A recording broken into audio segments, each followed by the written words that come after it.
ఏపీలో కూటమి పాలనలో అంబేద్కర్ రాసిన రాజ్యాంగాన్ని పక్కన పెట్టారని, రెడ్ బుక్ లో రాజ్యాంగం అమలు చేస్తున్నారని మాజీ మంత్రి గుడివాడ అమర్నాథ్ విమర్శించారు.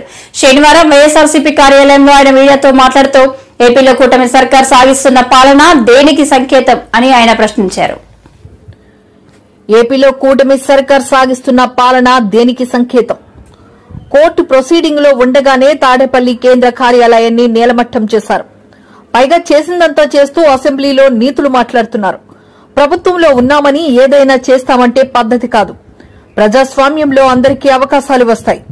మీకు వచ్చిన అవకాశాన్ని ఎలా వినియోగించుకుంటున్నారనేది ప్రజలు గమనిస్తున్నారని అన్నారు ఆయన. అధికారంలోకి వచ్చిన పార్టీకి సమయం ఇచ్చినా అవసరం ఉందని 6 నెలలు గడిచాక పరిస్థితులను చూసి ప్రభుత్వం తీరును ఖండిద్దామని పార్టీ అధినేత వైఎస్ జగన్ తమతో చెప్పారని, కానీ అధికారం చేపట్టి 20 రోజులు పూర్తి కాకముందే రాష్ట్రంలో ఈ తరహా పరిస్థితులు నెలకొన్నాయని అమర్నాథ్ ఆవేదన వ్యక్తం చేశారు. 8 సంవత్సరాలు ఈ రాష్ట్రంలో ప్రతిపక్ష పార్టీగా, గడిచినటువంటి 5 సంవత్సరాలు అధికార పార్టీగా, దాదాపు 13 సంవత్సరాలు చరిత్ర కలిగినటువంటి వైఎస్ఆర్ కాంగ్రెస్ పార్టీకి చెందినటువంటి కార్యాలయాన్ని ఏ రకంగా పూర్తిగా నేలమట్టం చేశారో అనేటువంటిది ఈరోజు తెల్లవారుజామున మనం చూసాం. మీరు కూడా మీ దృష్టి కూడా అదంతా కూడా వచ్చింది. దాని మీద కోర్టుకు వెళ్ళి కోర్టులో ఇంకా ప్రొసీడింగ్స్ జరుగుతుండగానే హై హ్యాండెడ్గా ఏ రకంగా కార్యాలయాన్ని పూర్తిగా 2 అంతస్తులు నిర్మించినటువంటి కార్యాలయాన్ని ఏ రకంగా నేలమట్టం చేశారో అన్నటువంటిది చూసాం. ఈరోజు రాష్ట్రంలో అంబేద్కర్ గారి రాజ్యాంగాన్ని పూర్తిగా పక్కన పెట్టి తెలుగుదేశం పార్టీ తాలూకా రెడ్ బుక్ రాజ్యాంగం నడుస్తూ ఉంది. వారు ఏదైతే ముందు నుంచి వారు ఎన్నికల ప్రచారంలో చెప్పారో, వారు అధికారంలోకి రాకమునుపు చెప్పారో, వారు చెప్పినటువంటి ఆ రెడ్ బుక్ రాజ్యాంగాన్ని ఈరోజు రాష్ట్రంలో అమలు చేస్తున్నటువంటి సందర్భాలు మనం చూస్తూ ఉన్నాం. ఇంకా పైపెచ్చు ఈరోజు అసెంబ్లీలో నీతులు మాట్లాడుతూ ఉన్నారు. సరే, మేమైతే మా నాయకుడు జగన్మోహన్ రెడ్డి గారు మొన్న సమావేశం పెట్టినప్పుడు చాలా క్లియర్గా కేటగారికల్గా చెప్పారు. 6 నెలల పాటు వారికి హనీమూన్ పీరియడ్ అనేటువంటిది నడుస్తూ ఉంది. సహజంగా ఒక అధికారంలోకి వచ్చినటువంటి రాజకీయ పార్టీకి, అధికారంలోకి వచ్చినటువంటి ఆ పార్టీకి సమయం ఇవ్వాల్సినటువంటి అవసరం ఉంది. వారు ఇచ్చినటువంటి హామీలు అమలు చేయడానికి మనం సమయం ఇవ్వాలి. వారు తీసుకునేటువంటి నిర్ణయాలకు మనం సమయం ఇవ్వాలి. ఇప్పుడు మనం మాట్లాడాల్సినటువంటి పని లేదు. 6 నెలల తర్వాత వారు తీసుకున్నటువంటి నిర్ణయాలన్నీ చూసిన తర్వాత అప్పుడు మనం స్పందిద్దాం అనేటువంటి మాట జగన్మోహన్ రెడ్డి గారు మొన్న సమావేశంలో చెప్పారు. దానికి కూడా వారు సమయం ఇవ్వట్లేదు. అధికారం వచ్చి కేవలం ఇంకా 20 రోజులు పూర్తవకముందే ఈ రకమైనటువంటి పరిస్థితులు రాష్ట్రంలో ఉన్నాయి. సరే, మేము తీసుకున్నటువంటి నిర్ణయాలు లేకపోతే ఇంకోటో వేరు ఇతర కారణాల చేత ఈరోజు మేము అధికారాన్ని కోల్పోయాం. మీకు అవకాశం ఇచ్చారు.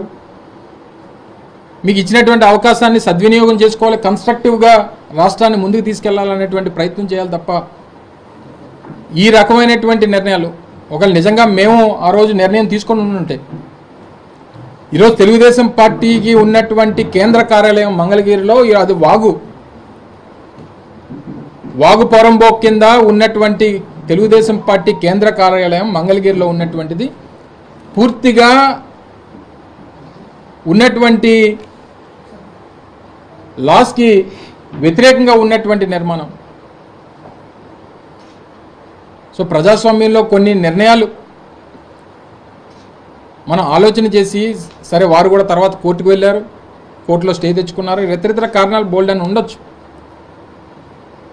వారు కూడా గడిచినటువంటి వారి ప్రభుత్వంలో 2014 నుంచి 19 మధ్యలో అనేక ప్రభుత్వ స్థలాల్ని వారి తెలుగుదేశం పార్టీకి సంబంధించినటువంటి వాళ్ళ ఆఫీసుల కోసం వారు కేటాయింపులు చేసుకున్నటువంటి సందర్భాలు ఉన్నాయి. 2015 నుంచి కడప జిల్లాలో ఎకరం, శ్రీకాకుళంలో 2 ఎకరాలు, గుంటూరులో 3.5 ఎకరాలు, ఇప్పుడు ఏదైతే కేంద్ర కార్యాలయం ఉందో విజయనగరంలో ఎకరం, గుంటూరులో ఒక 20 సెంట్లు, కృష్ణాలో 1 ఎకరం, ప్రకాశంలో 2 ఎకరాలు, చిత్తూరులో ఎకరా 20 సెంట్లు, శ్రీకాకుళంలో 30 సెంట్లు. ఇవన్నీ కూడా 2015 నుంచి 19 మధ్యలో తెలుగుదేశం పార్టీకి సంబంధించి వారి పార్టీ కార్యాలయాల కోసం కేటాయించుకున్నటువంటి స్థలాలు, వాటికి సంబంధించినటువంటి జీవోలు.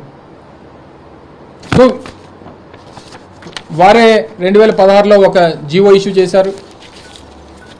రాష్ట్రంలో ఉన్నటువంటి రాజకీయ పార్టీలకి భూములు కేటాయించాలంటే ఏ రకమైనటువంటి నిర్ణయాలు తీసుకోవాలి, ఏం ప్రొసీజర్స్ ఫాలో అవ్వాలి అనేటువంటి దాని మీద వాళ్ళకు జీవో ఇష్యూ చేయడం జరిగింది 2016లో. దాన్ని బేస్ చేసుకొని మొన్న 2019 నుంచి 24 మధ్యలో రాష్ట్రంలో వివిధ జిల్లాల్లో వైఎస్ఆర్ కాంగ్రెస్ పార్టీ కార్యాలయాల నిర్మాణం కోసం అని చెప్పి ఆ రోజు ప్రభుత్వంగా కేబినెట్ నిర్ణయం తీసుకొని భూములు కేటాయించేటువంటి కార్యక్రమం చేసింది. అందులో భాగంగా విశాఖపట్నానికి కూడా ఈరోజు ఈ ఎండాడిలో ఈ 2 ఎకరాల భూమిని కూడా 33 సంవత్సరాల లీజుకి కేటాయించేటువంటి కార్యక్రమం చేశాం. 2022లో అలాట్మెంట్ అయినటువంటి కార్యాలయం స్థలం 2023 నాకు తెలిసి బహుశా ఫిబ్రవరి మార్చి నెలల్లో ఆ రోజు నిర్మాణాన్ని మొదలుపెట్టడం జరిగింది. 2023 ఫిబ్రవరిలోనే దీనికి సంబంధించి ప్లాన్ అప్రూవల్ కూడాకి అప్లై చేసేటువంటి కార్యక్రమం చేశాం. సో చేసిన తర్వాత నిన్న మొన్నటి నుంచి ఎవరో కంప్లైంట్ పెట్టారని, దీన్ని పర్మిషన్ లేకుండా నిర్మాణం చేస్తున్నారని చెప్పి లేనిపోయినటువంటి తప్పుడు వార్తల్ని ప్రొపగండా చేసేటువంటి కార్యక్రమం చేశారు. ఇది 2023లో అప్లై చేసిన